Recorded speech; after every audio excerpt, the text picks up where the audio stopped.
I think we're going to need like a line of Valentines around gerrymandering based on that introduction. There's just so much fun to be had there.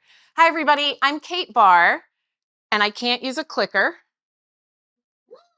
Our voting maps are broken. They just are, and we need to fix them. America is polarized. If you've walked out your front door, if you've listened to a podcast, looked at anything on your phone, or even opened a newspaper, which if the 22-year-olds are still here, that's a thing that used to get delivered to your home.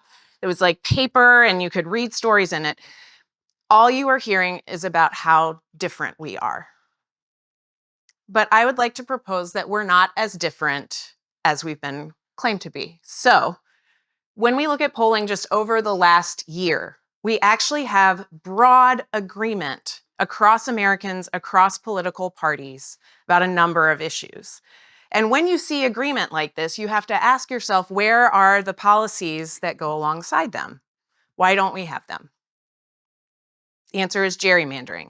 Well, more specifically, the answer is a complete lack of competitive elections at the local, state, and national level, some of which is due to geography, but a good deal of which is due to gerrymandering. So today, I'm going to talk to you about why gerrymandering is my Post-it note and why it should be your Post-it note, because it is the Post-it note that unlocks all of the others.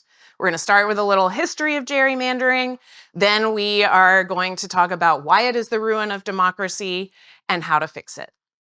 Our voting maps do not come from God, as this picture might imply, but they do often come from legislative bodies known to have a flaccid appreciation for a representative democracy.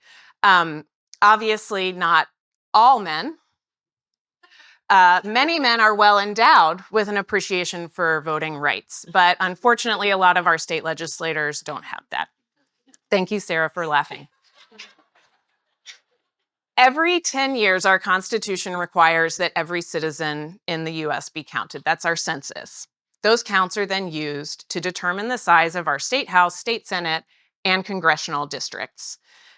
Once those numbers are in, there are a bunch of different ways that the maps get drawn.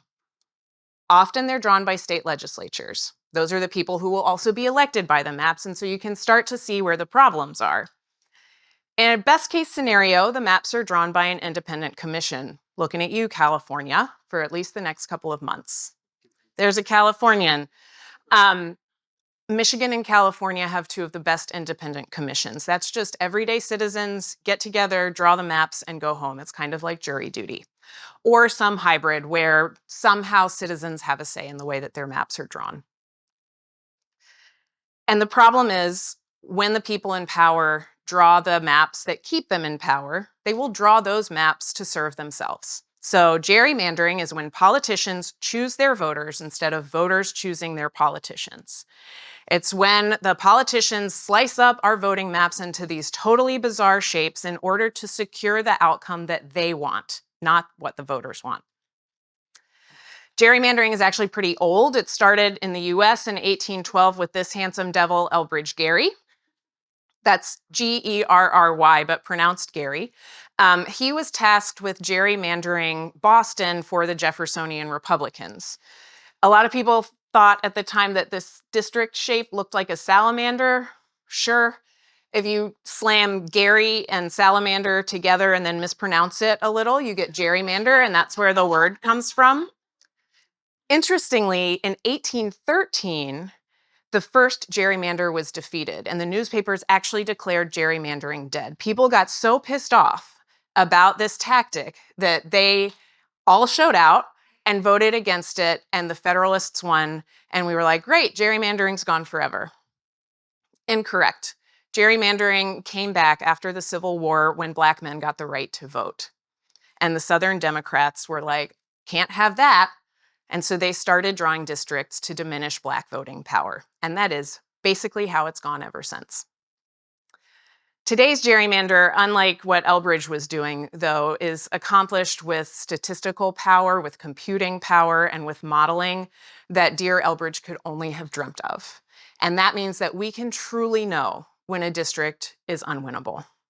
And that really sucks. Unwinnable districts suck because it means that you end up with leaders who don't have to listen in order to keep their jobs. And that leads to extreme partisan policy, a lot of what we're seeing today. Because in a gerrymandered district, the general election is already decided. So it's the primary that matters. Oftentimes, in those primaries, the only people who can vote in that primary are members of that party. And so if you're an incumbent in a gerrymandered district, you're just trying to prevent a primary opponent farther to the extreme of your party. In this day and age, you are trying to prevent a primary opponent funded and supported by Donald Trump. And we see that in North Carolina right now, where the head of our state Senate is trying to trade a completely redrawn congressional map with an additional Republican seat for a Trump endorsement in our state senator's primary. It's bullshit. All of that leads to disenfranchised voters because it makes sense. Voters aren't stupid. They know when their votes don't count, and instead of banging their heads against a rigged system, they just opt out. So let's return to some of the things that Americans want and compare that to what we actually get. Turns out we're getting the opposite in a lot of cases. And right now, we can blame that on my favorite state, North Carolina. In 2022, North Carolina actually had fair congressional maps because our Democratic state Supreme Court declared that partisan gerrymandering was unconstitutional. In that election, we sent 7 Democrats and 7 Republicans to Washington, D.C. And that makes sense. North Carolina is about the purplest of purple states. But also in 2022, our state Supreme Court flipped from Democratic control to Republican control. And they immediately reheard that partisan gerrymandering case in unprecedented fashion, I should add, and they overturned it. And they said that our state constitution allows for partisan gerrymandering because it is a political question, not a judicial one. And so open the floodgates. And in 2024, we had the most gerrymandered maps in North Carolina's history. We sent 4 Democrats and 10 Republicans to Congress, which you will notice if you follow politics and are doing some math is the exact margin by which we have Speaker Mike Johnson instead of Speaker Hakeem Jeffries. So without gerrymandering, without the North Carolina gerrymander, we would have a check on the political power in Washington, D.C. right now. We see this happening nationwide. Texas actually just passed the most extreme gerrymander in US history. We don't really know what California is going to do, but the bottom line is that if we had fair maps, our elected leaders would be forced to respond to you, their constituents' needs, and we would see bipartisan work and less extreme policymaking. So how do we fix it? It seems insurmountable, right? Like, talk about an enigma. They're taking our voting power and we need voting power to take it back. So, like, what the fuck? I propose that what we really need is a political will to make change that leads to political power. And that means getting strategic about using unwinnable districts. So anybody want to throw out a number and guess what percentage of our state legislative districts nationwide are competitive? 20%. I heard 10, 20, 2. Great news, it's not 2. It's 19. And that means that 81%, that's more than 4,000 of our state legislative districts aren't competitive. That also means that 81% of the country is being excluded from democracy. They don't have candidates knocking on their doors, they don't have town halls, and they don't have an opportunity to hold their elected leaders accountable. And that's an opportunity for us because we can run authentic, charismatic candidates who can reach the voters that have been left behind, and we can engage them in a fight against a common enemy, power-hungry politicos who don't care about them. The anti-establishment message is resonating across party lines right now, and with good reason. And when we start picking up the votes on the margins and we start changing the outcomes of statewide elections, we can build the political power that will force change. These beautiful people are just a handful of our candidates that will be running in 2026. And they are just ordinary. Like, they are so ordinary, and that's what makes them extraordinary. They are PTO presidents and soccer moms and Cub Scout leaders and ministers on a mission. These people actually do not want to work in government. They, like, which is what makes them great, because you should be suspicious of people that do want to work in government. But they are ready to run for democracy because they share a core belief that voters deserve a real choice. And they are also positioned to be the most credible politician their district has ever seen, because they will knock on doors and say, "Hi, I'm Kate Barr. I'm your losing candidate for North Carolina Senate District 37. I'm going to lose because our maps are rigged. And if you think that's crap, let me tell you how we fix it." And what shocks people is when someone tells them the truth about their chances, because we have been running in these gerrymandered districts as though we can win them for decades. And everyone who lives there knows that's not true. So when you start by being honest, you can then have a continued honest conversation with the person at the door. And our candidates are awesome because they are trained to take this complicated, esoteric, poli-sci thesis sounding idea, gerrymandering, and bring it down to the ground level and talk about how gerrymandering connects to what people really care about: their pocketbooks, their grocery bill, their roads, their safety, their kids' education. Everything we care about in America is impacted by the way our voting maps are drawn. And you should now be like, "Well, that sounds so great, and you're so idealistic, Kate, and like, woo, but also, does it fucking work?" Maybe. The only data we have is from my race. As much as we can tell, I'm the first loser to run for office. I declared my loss the day that I filed, and it kind of freaked everybody out. But we saw some really interesting outcomes when we looked back at the data from 2024. Now, I ran as a Democrat. You can feel however you want to feel about that, but we have to consider it when we look at the data. So up here are the 8 counties out of 100 in North Carolina that got bluer in 2024. 7 of those counties, the westernmost ones, were hit by Hurricane Helene just a few months before the election. And we believe that that had pretty significant impacts on voting behavior. The 8th county made up the bulk of my district. That's Iredell County, the easternmost county. When we looked at the data, I outperformed other state Senate districts that were similarly composed by about 1,270 votes. My district maintained voter turnout compared to 2020, which is not something we saw statewide.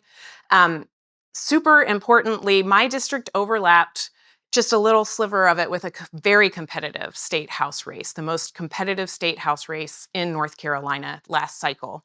And that candidate won her race by 3 times more votes than any other competitive state house race in the state. Lots of states. Would she have won without me? Sure, she's awesome. Did it hurt to have a loser knocking on doors and turning out the votes on the margins and talking to the moderates down the middle who might not vote at all? Didn't hurt at all. And then finally, by our analysis, I flipped about 550 Republican votes to Democratic votes. That's like kind of small, but when you consider that there are 120 unwinnable districts in North Carolina, and maybe we can run a candidate in 100 of those, that's 55,000 flipped votes. And that is political power. But it only works if we can do a really good job for all 100 candidates that run. And I can tell you firsthand that consultants, the state party, the national party, everyone gets hyper-focused on the handful of winnable races. They don't pay much attention to what they call the tier 3, the loser districts. Most candidates will raise a maximum of about $2,000. They don't have campaign managers, they don't have field directors, they don't have consultants. What they do have is a full-time job and maybe a handful of friends that'll volunteer with them on the weekend. And so that's why we started the Can't Win Victory Fund. We stick with them from the day they file all the way through election day. And we make sure that they have websites and connections, social media help, the tools that they need, and just support. Our team is built for this. We have persuasive communications experience, at least 2 decades worth, a decade of fundraising experience, campaign managers who have worked on more than 20 races. And we have, this is like our ace in the hole, someone top tier marketing at NASCAR, which is really important when you want to go into a red district. And we're building some tools because we also have to scale quality campaigns, because 4 of us or 5 of us can't run 4,000 races. So one of the tools we're building is something called Moxy. Moxy is a series of large language models that are trained to think like super specific target voting groups. And if you're wondering why we might need a tool like Moxy, it's about messaging. It's about giving our candidates an opportunity to check their messaging ideas. And if you're like, well, aren't they supposed to get quality messaging from other places? I would like to share with you the messaging that was offered to me by the North Carolina State Senate caucus when I ran for office. Love the caucus, but they were clearly very focused on not my race. Dan can probably tell us that messages like these won't change anyone's mind. They won't motivate anyone to go out and vote. They might as well not exist at all. Instead, our candidates can have their own ideas about messaging. They should. They're in the community. They know what the community wants to hear. And then they can check them against the model that best represents their target voting audience. The model will predict how that message will perform and make some suggestions for improvement.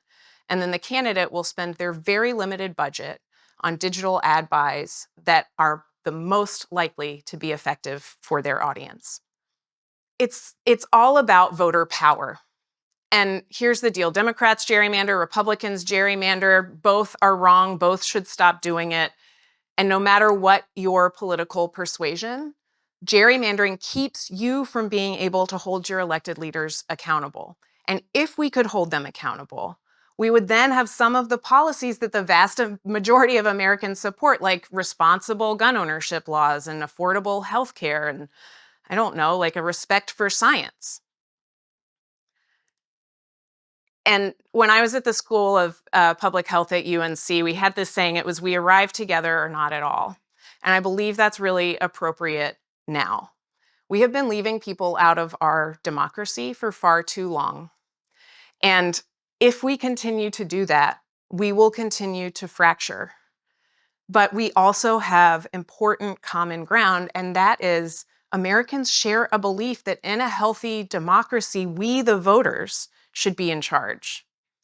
And the Can't Win Victory Fund is here to help put y'all back in the driver's seat. Thank you. We have like 12 seconds, I think. I could take one question, or you're welcome to chuck one of your Post-it notes at me and I can see if I can connect it back to gerrymandering. Y'all tell me. What should California do? Jesus. Did Gavin Newsom put you up there? So here's the thing. If I lived in California, I honestly don't know how I would vote because I think they're in it now. And if they don't pass, so for those that don't know, California is facing a choice about whether or not to gerrymander themselves for the next 6 years, allowing their state legislators to draw the maps instead of the independent commission. And they're doing that in response to the Republican gerrymander in Texas. When you game it out, when you follow all of the math to the very bottom of the gerrymandering barrel, you still end up with a Republican advantage because it is just the truth that there are more red states that can gerrymander themselves than blue states. And that's like somewhere in the R+5 range. So California is best case part of a Band-Aid. And I feel they kind of have to go through with it now. I don't like it. I actually hate it a lot. And it's not sufficient. And if they are going to sacrifice their voting rights, then we need to make that matter literally everywhere else. One of the things that is incredibly important to know is it's not like Republicans left congressional seats on the table when they gerrymandered back in 2020. And so there are really interesting opportunities in some of the states that they're gerrymandering now because they are taking risks in how they're drawing the maps. So there are some districts where they are making assumptions that some of us think open them up to actually having a flippable seat there. And so I would say if California is going to gerrymander itself, we also then need to go empower the voters who have been gerrymandered but could maybe make a difference. It's a non-answer for you. It is going to be very close, and it's going to be very expensive. And Gavin Newsom will run for president, and that is part of what's happening. What is the long-term play? So you can't win for, let's say, 20 years, and there's a big awareness of this. What happens? Is there Supreme Court get into it? So every state has a different path to fair maps. It either runs through the judicial system, that's North Carolina, where we have the opportunity to flip our state Supreme Court in the next 2 elections. And if we do that, we will get fair maps in North Carolina in 2030. There are other states in a similar position. Some states, you can put a citizens ballot initiative on your ballot, and then voters just go and vote and get to pick if they want to have an independent commission or if they want their state legislators to keep drawing the maps. And then there are states like poor South Carolina that are frankly just kind of screwed for a very long time because they don't have a clear path forward. Those are places where you hope there's a sufficient national movement that we can get federal legislation passed around eliminating partisan gerrymandering from map making. Is that the path you're aiming for, to the federal? What we do is work on each state. So we're trying to get each state in the right direction so that we can elect fairly chosen congresspeople who will then pass federal legislation. It's like a multi-step plan. We'll talk later.